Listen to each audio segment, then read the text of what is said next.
Hi, let's rejoin the feast at Hogwarts with Harry, Ron and Hermione. The Dursleys had never exactly starved Harry, but he'd never been allowed to eat as much as he liked. Dudley had always taken anything that Harry really wanted, even if it made him sick. Harry piled his plate with a bit of everything, except the humbugs, and began to eat. It was all delicious. "Oh, that does look good," said the ghost in the ruff sadly, watching as Harry cut up his steak. "Can't you?" "I haven't eaten for nearly 500 years, said the ghost. "I don't need to, of course, but one does miss it. I don't think I've introduced myself. Sir Nicholas de Mimsy Porpington, at your service. Resident ghost of Gryffindor Tower." "I know who you are," said Ron suddenly. "My brother's told me about you. You're nearly headless Nick." "I would prefer you to call me Sir Nicholas de Wimsey," the ghost began stiffly. But sandy-haired Seamus Finnegan interrupted. "Nearly headless? How can you be nearly headless?" Sir Nicholas looked extremely miffed, as if their little chat wasn't going at all the way he wanted. "Like this," he said irritably. He seized his left ear and pulled his whole head, swung off his neck and fell onto his shoulder, as if it was on a hinge. Someone had obviously tried to behead him, but had not done it properly. Looking pleased at the stunned look on their faces, Sir Nicholas flipped his head back onto his head, coughed and said, "So, new Gryffindors, I hope you're going to help us win the house championship this year. Gryffindors have gone so long without winning. Slytherin have got the cup 6 years in a row. The bloody Baron's becoming almost unbearable." He's a Slytherin ghost. Harry looked over at the Slytherin table and saw a horrible ghost sitting there with blank, staring eyes, a gaunt face and robes stained with silver blood. He was right next to Malfoy, who, Harry was pleased to see, didn't look too pleased with the seating arrangements. "How did he get covered in blood?" asked Seamus with great interest. "I've never asked," said Sir Nicholas delicately. When everyone had eaten as much as they could, the remains of the food faded from the plates, leaving them sparkling clean as before. A moment later the puddings appeared, blocks of ice cream in every flavour you could think of, apple pies, treacle tarts, chocolate eclairs and jam donuts, trifle, strawberries, jelly, rice pudding. As Harry helped himself to a treacle tart, the talk turned to their families. "I'm a half and half," said Seamus. "My dad's a muggle. Mum didn't tell him she was a witch till after they were married. Bit of a nasty shock for him." The others laughed. "What about you, Neville?" "Well, my gran brought me up and she's a witch," said Neville, "but the family thought I was all muggle for ages. My great-uncle Algy kept trying to catch me off my guard and force some magic out of me. He pushed me off the end of Blackpool Pier once. I nearly drowned. But nothing happened until I was 8.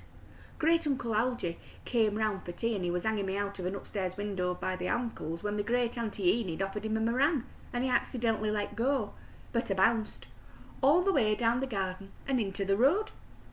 They were all really pleased. Gran was crying, she was so happy. And you should have seen the faces when I got in here. They thought I might not be magic enough to come, you see. Great-uncle Algy was so pleased he brought me my toad."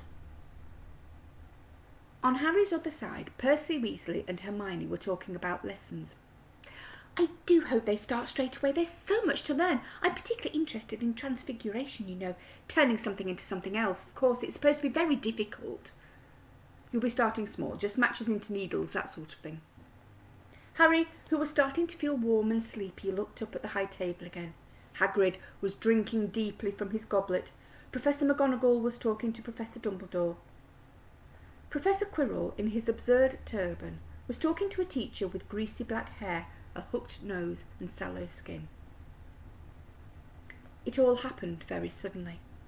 The hook-nosed teacher looked past Quirrell's turban straight into Harry's eyes, and a sharp, hot pain stabbed across Harry's forehead. "Ouch!" Harry clasped a hand to his forehead. "What is it?" asked Percy. "Oh, nothing." The pain had gone as quickly as it had come. Harder to shake off was the feeling that Harry had got from the teacher's look, a feeling that he didn't like Harry at all. "Who's that teacher talking to Professor Quirrell?" he asked Percy. "Oh, you know Quirrell already, do you? No wonder he's looking so nervous. That's Professor Snape. He teaches potions, but he doesn't want to. Everyone knows he's after Quirrell's job. Knows an awful lot about dark arts, does Snape." Harry watched Snape for a while, but Snape didn't look at him again. At last the puddings too disappeared, and Professor Dumbledore got to his feet again. The hall fell silent. "Just a few more words, now we're all fed and watered. I have a few start-of-term notices for you. First year should note that the forest in the grounds is forbidden to all pupils, and a few of our older students would do well to remember that as well." Dumbledore's twinkling eyes flashed in the direction of the Weasley twins. "I have also been asked by Mr. Filch, the caretaker, to remind you all that no magic should be used between classes in the corridors. Quidditch trials will be held in the second week of term. Anyone interested in playing for their house teams should contact Madame Hooch. And finally, I must tell you that this year the third floor corridor on the right-hand side is out of bounds to everyone who does not wish to die a very painful death." Harry laughed, but he was one of the few who did. "He's not serious," he muttered to Percy. "Must be," said Percy, frowning at Dumbledore. "It's odd, because he usually gives us a reason why we're not allowed to go somewhere. The forest's full of dangerous beasts, everyone knows that. I do think he might have told us prefects at least." "And now, before we go to bed, let us sing the school song," cried Dumbledore. Harry noticed that the other teachers' smiles had become rather fixed. Dumbledore gave his wand a little flick, as if he was trying to get a fly off the end, and a long golden ribbon flew out of it, which rose high above the tables and twisted itself snake-like into words. "Everyone pick their favourite tune," said Dumbledore, "and off we go." And the school bellowed, "Hogwarts, Hogwarts, hoggy, hoggy, warty Hogwarts. Teach us something, please. Whether we be old and bald or young with scabby knees, our heads could do with filling with some interesting stuff, for now they're bare and full of air, dead flies and bits of fluff. So teach us things worth knowing, bring back what we forgot. Just do your best, we'll do the rest and learn till our brains all rot." Everyone finished the song at different times. At last, only the Weasley twins were left singing along to a very slow funeral march. Dumbledore conducted their last few lines with his wand, and when they'd finished, he was one of those who clapped the loudest. "Ah, music," he said, wiping his eyes, "a magic beyond all we do here. And now, bedtime. Off you trot." The Gryffindor first years followed Percy through the chattering crowds, out of the great hall and up the marble staircase. Harry's legs were like lead again, but only because he was so tired and full of food. He was too sleepy even to be surprised that the people in the portraits along the corridors whispered and pointed as they passed, or that twice Percy led them through doorways hidden behind sliding panels and hanging tapestries. They climbed more staircases, yawning and dragging their feet, and Harry was just wondering how much further they had to go when they came to a sudden halt. A bundle of walking sticks was floating in mid-air ahead of them, and as Percy took a step towards him, they started throwing themselves at him. "Peeves," Percy whispered to the first years. "Poltergeist." He raised his face. "Peeves, show yourself." Pfft. A rude sound like the air being let out of a balloon answered. "Do you want me to go to the Bloody Baron?" There was a and the little man with wicked dark eyes and a wide mouth appeared, floating cross-legged in the air, clutching the walking sticks. "Ooh," he said with an evil cackle. "Ickle Festies, what fun!" He swooped suddenly at them. They all ducked. "Go away, Peeves, or the Baron will hear about this. I mean it," barked Percy. Peeves stuck out his tongue and vanished, dropping the walking sticks on Neville's head. They'd heard him zooming away, rattling coats of armour as he passed. "You want to watch out for Peeves," said Percy as they set off again. "The Bloody Baron's the only one who can control him. He won't even listen to us prefects. Here we are." At the very end of the corridor hung a portrait of a very fat woman in a pink silk dress. "Password," she said.